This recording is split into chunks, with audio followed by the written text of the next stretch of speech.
നമ്മുടെ നമസ്കാരത്തിലാണ് കൈകെട്ടണമെന്ന് സലാം വീട്ടി വിരമിക്കുന്നതിൻ്റെ ഉള്ളിൽ നമ്മൾ പറയുന്നതും ചെയ്യുന്നതുമായ കാര്യങ്ങൾ ശ്രദ്ധയോടെയും അശ്രദ്ധയോടെയും ഒക്കെ നമ്മൾ പറഞ്ഞിട്ടുണ്ടാകും. നമ്മുടെ മനസ്സ് ഒരുപാട് ഇടങ്ങളിലേക്ക് പാഞ്ഞു പോയിട്ടുണ്ടാകും. ശൈത്താൻ അതിനുവേണ്ടി ഏറ്റവും വലിയ ശ്രമം നടത്തുമെന്ന് വേറെ ഹദീസുകളിൽ നമുക്ക് കാണാൻ സാധിക്കും. ബാങ്കിന്റെ ശബ്ദം കേൾക്കുമ്പോൾ ചെകുത്താനോടും, ഇഖാമത്തിന്റെ ആ ശബ്ദമൊക്കെ കേൾക്കുമ്പോൾ ചെകുത്താനോടും. പക്ഷേ നമ്മൾ നമസ്കാരത്തിന് കൈകെട്ടി നിന്നാൽ അവൻ ഉടനെ വരും. എന്നിട്ട് പിന്നെ നമ്മുടെ മനസ്സിൽ അങ്ങനെ വേണ്ടാത്ത ചിന്തകൾ അങ്ങനെ ഉണ്ടാക്കും. ഉദുക്കുറ് കെതാ, ഉദുക്കുറ് കെതാ, നീ ഇന്ന വിഷയങ്ങളൊക്കെ ഇപ്പോൾ ഓർത്തോ, ഇന്ന വിഷയങ്ങളൊക്കെ നീ ഓർത്തോ. നമ്മുടെ മനസ്സിൽ ആ നിസ്കാരത്തിന്റെ മുമ്പോ അല്ലെങ്കിൽ അന്നത്തെ ദിവസത്തിലോ വരാത്തൊരു 100 കൂട്ടം ചിന്ത വെറുതെ ആ സമയത്ത് ശൈത്താൻ കൊടുന്നാൽ ഇടുകയാണ്. ഇത് വലിയൊരു ഫിത്നയാണ് സഹോദരങ്ങളെ. അള്ളാഹു നമ്മെ കാത്തുരക്ഷിക്കുമാറാകട്ടെ. ശൈത്താൻ കൊണ്ടുവന്ന് ഇടുകയാണ് നമ്മൾ ആ കൈകെട്ടിയാൽ മുതൽക്ക്. പിന്നെ വേണ്ടാത്ത ഒരുപാട് ചിന്തകൾ. അങ്ങനെ നമ്മളങ്ങനെ അശ്രദ്ധമായിട്ടാവും ഫാത്തിഹ വരുന്നത്, ദിക്റുകൾ ചൊല്ലുന്നത്, സുജൂദ് റുക്കൂഴുകൾ നിർവഹിക്കുന്നത് ഒക്കെ യാന്ത്രികമായിട്ട് അങ്ങനെ നിർവഹിക്കുന്നുണ്ടാകും. പലപ്പോഴും ഇമാമിന്റെ പിന്നിൽ ജമാഅത്തായിട്ടൊക്കെ നിർവഹിക്കുമ്പോൾ ഇമാമിനെ ഫോളോ ചെയ്യുന്നു നമ്മൾ എന്നുള്ളതിനാൽ നമ്മൾ യാന്ത്രികമായിട്ട് അങ്ങനെ ചെയ്യുന്നുണ്ടാകും. ഒറ്റക്ക് നിസ്കരിക്കുകയാണെങ്കിൽ തെറ്റിയിട്ടുണ്ടാവും. മറ്റൊരിപ്പോൾ തെറ്റൂല, കാരണം ഇമാം എന്താ ചെയ്യുന്നത് അതേപോലെ അങ്ങനെ ചെയ്തു പോകുന്നുണ്ടാവുമല്ലോ. ഒറ്റക്കാവുമ്പോൾ നമ്മൾ തെറ്റും. അപ്പൊ അതൊക്കെ എന്തുകൊണ്ടാണ്? നമ്മുടെ നിസ്കാരത്തിൽ വരുന്ന അശ്രദ്ധകളാണ്. അതൊക്കെ സ്വാഭാവികമാണ്. അതിൻ്റെയൊക്കെ അളവ് കുറഞ്ഞു കിട്ടാനും എത്രത്തോളം ഏകാഗ്രത നമ്മുടെയൊക്കെ നിസ്കാരത്തിൽ വരുത്താനാകുമോ അത്രത്തോളം വരുത്താനുമൊക്കെ പ്രാർത്ഥിക്കുകയും അതിന് വേണ്ട ചില മാർഗങ്ങളുണ്ട്, ആ മാർഗങ്ങളൊക്കെ സ്വീകരിക്കുകയും ചെയ്തുകൊണ്ടാണ് നമ്മളൊക്കെ നിസ്കരിക്കേണ്ടത്. എന്നാലും സഹോദരങ്ങളെ, എത്രത്തോളം നമ്മൾ ശ്രദ്ധിച്ച് നിസ്കരിച്ചാലും നമ്മുടെയൊക്കെ നമസ്കാരങ്ങളിൽ എന്തുവരും?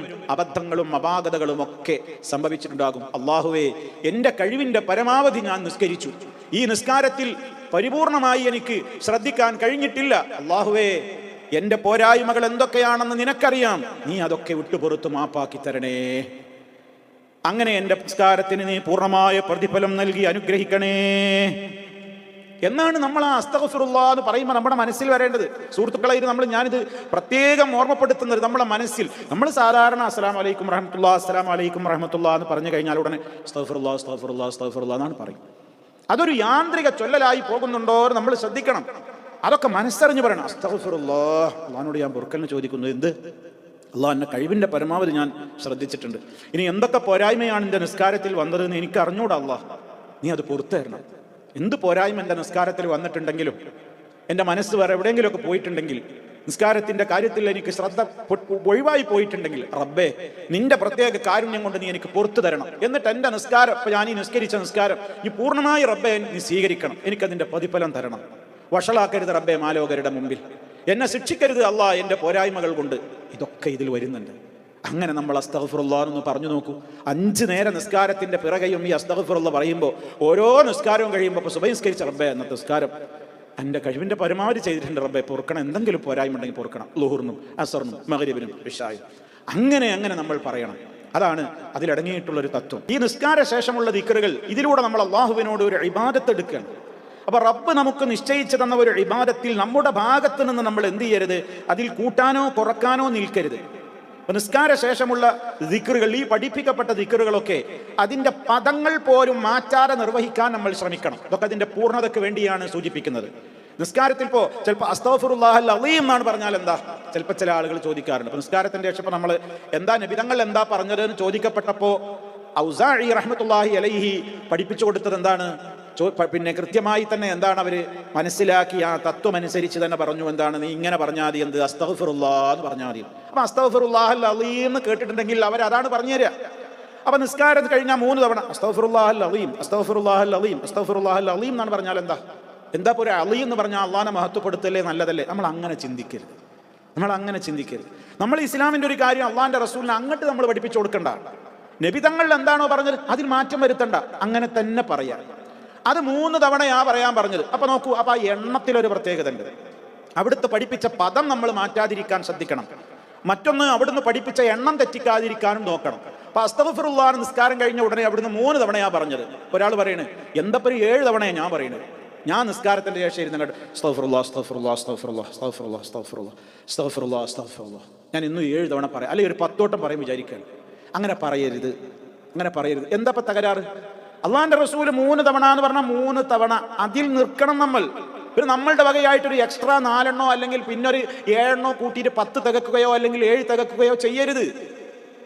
ഇതൊക്കെ ഇത്ര പറയുമ്പോൾ എന്താ കാരണം എന്നറിയോ? പല ആൾക്കാരും പറയും, കണ്ടോ ഒരു അസ്തഗ്ഫിറുള്ളാഹ് ചൊല്ലി ആകാശം ഇടിഞ്ഞു വീഴോ, കുറച്ച് കൂടുതലാണ് ചൊല്ലിയാൽ. നിങ്ങൾ നോക്കൂ, നബി സല്ലല്ലാഹു അലൈഹി വസല്ലം പഠിപ്പിച്ച പദത്തിന് പ്രത്യേകതയുണ്ട്. ആ ബർക്കത്ത് അവിടുന്ന് നാവ് കൊണ്ട് നമുക്ക് പഠിപ്പിച്ചിരുന്ന ആ പദങ്ങൾ അത് അങ്ങനെ തന്നെ ചൊല്ലുക. അവിടുന്ന് നിജപ്പെടുത്തിയ എണ്ണം, ആ എണ്ണം അങ്ങനെ തന്നെ ചൊല്ലുക. അപ്പൊ അസ്തഗ്ഫിറുല്ലാഹ് അസ്തഗ്ഫിറുല്ലാഹ് അസ്തഗ്ഫിറുല്ലാഹ് 3 ചൊല്ലി, പിന്നെ നിസ്കാരമൊക്കെ പിന്നെ ദിക്റുകളൊക്കെ കഴിഞ്ഞിട്ട് നിങ്ങൾ അസ്തഗ്ഫിറുല്ലാഹ് ഒരു 1000 ചൊല്ലിക്കോളി. എത്ര ചൊല്ലിയാലും നല്ലതാണ്. 100 70 700 എത്ര ആണെങ്കിലും ചൊല്ലിക്കോളും. പക്ഷെ ആ സമയത്ത് നബി സല്ലല്ലാഹു അലൈഹി വസല്ലം നിശ്ചയിച്ച സമയം പ്രശ്നമാണ്, പദം പ്രശ്നമാണ്, എണ്ണം പ്രശ്നമാണ്. ഇത് അടിസ്ഥാനപരമായിട്ട് നമ്മൾ മനസ്സിലാക്കിയിരിക്കേണ്ടതാണ് എല്ലാ മേഖലയിലും. അതുകൊണ്ടാണ് ഞാനിത് ആവർത്തിച്ച് ഓർമ്മപ്പെടുത്തുന്നത്. അപ്പൊ നമ്മൾ ആ പദം മാറ്റരുത് എന്ന് പറഞ്ഞു. പദത്തിൽ നമ്മുടെ വകയായിട്ട് കൂട്ടിച്ചേർക്കലുകളോ കുറക്കലുകളോ വേണ്ട. രണ്ടാമത്തെ എണ്ണത്തിന്റെ കാര്യത്തിൽ നമ്മൾ കൂട്ടുകയോ കുറക്കുകയോ വേണ്ട. ഒരാൾ പറയണം ഞാൻ അസ്തഗ്ഫിറുല്ലാഹ് 2 പറയുള്ളൂ, സുന്നത്തിനെതിരാണ്, പ്രവാചക ചര്യക്ക് വിരുദ്ധമാണ്, നമ്മൾ അങ്ങനെ ചെയ്യാൻ പാടില്ല. ഇനി സമയവും അങ്ങനെ തന്നെയാണ്, സമയവും അങ്ങനെ തന്നെയാണ്. ഇവിടെ ഇപ്പം നബി സല്ലല്ലാഹു അലൈഹി വസല്ലം അസ്തഗ്ഫിറുല്ലാഹ് അസ്തഗ്ഫിറുല്ലാഹ് അസ്തഗ്ഫിറുല്ലാഹ് അല്ലാഹുമ്മ അൻതസ്സലാം വ മിൻകസ്സലാം തബാറക്ത യാ ദൽ ജലാലി വൽ ഇക്റാം. ഇത് പറഞ്ഞത് എപ്പോഴാ? ഫർള് നിസ്കാരത്തിന്റെ പിറകെയാണ്.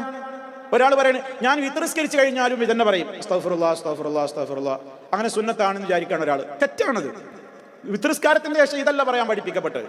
വിത്രിസ്കരിച്ചിട്ട് ഇത് പറയാം. അല്ലെങ്കിൽ റവാത്തിബ് സുന്നത്ത്, ഇപ്പോൾ ളുഹുർ നമ്മൾ ഫർദ് നിസ്കരിച്ചു, ളുഹുർ അപ്പോൾ നമ്മൾ അസ്തഗ്ഫിറുല്ലാഹ് പറഞ്ഞു. അപ്പോൾ ഒരാൾ പറയണത് ളുഹുറിന്റെ ശേഷമുള്ള 2 റക്അത്ത് സുന്നത്ത് ഞാൻ നിസ്കരിച്ച് കഴിഞ്ഞിട്ടും ഞാനിത് പറയും, ഞാൻ ഇത് പതിവാക്കലുണ്ട്. സുന്നത്ത് നിസ്കാരം കഴിഞ്ഞിട്ട് ഒരാൾ പറയും അസ്തഗ്ഫിറുല്ലാഹ് അസ്തഗ്ഫിറുല്ലാഹ് അസ്തഗ്ഫിറുല്ലാഹ് അല്ലാഹുമ്മ അൻതസ്സലാം. അതും നമുക്ക് പാടില്ലാത്തതാണ് സഹോദരങ്ങളെ. അപ്പൊ നമുക്ക് മനസ്സിലായില്ലേ, നബി സല്ലല്ലാഹു അലൈഹി വസല്ലമ പഠിപ്പിച്ചിടത്ത് നിൽക്കലാണ് നമ്മുടെ വിനയം. അതാണ് ഇത്തിബാഴ്, അതാണ് നബി തങ്ങളെ അനുധാവനം ചെയ്യുക, പിൻപറ്റുക എന്ന് പറയുന്നതിലെ പൊരുൾ അതാണ്. പിന്നെ എണ്ണവും കണക്കൊന്നുമില്ലാതെ നമുക്ക് എപ്പോഴും ചൊല്ലാവുന്നതാണ് ഇതൊക്കെ. അസ്തഗ്ഫിറുല്ലാഹ് അല്ലാഹുമ്മ അൻതസ്സലാം ഒക്കെ നല്ല ദിക്റുകളാണ്. അതൊക്കെ എപ്പോഴും നമുക്ക് ഏത് സമയത്തും നിർവഹിക്കാം. അത് നിങ്ങൾ തെറ്റിദ്ധരിക്കരുത്. അപ്പൊ സമയം, പദം, എണ്ണം അതൊന്നും നമ്മുടെ വകയായിട്ട് നമ്മൾ മാറ്റുകയോ അല്ലെങ്കിൽ കൂട്ടുകയോ കുറക്കുകയോ ഒന്നും ചെയ്യരുത്. ഇതും ഇതിൽ പ്രധാനമായൊരു കാര്യമാണ്.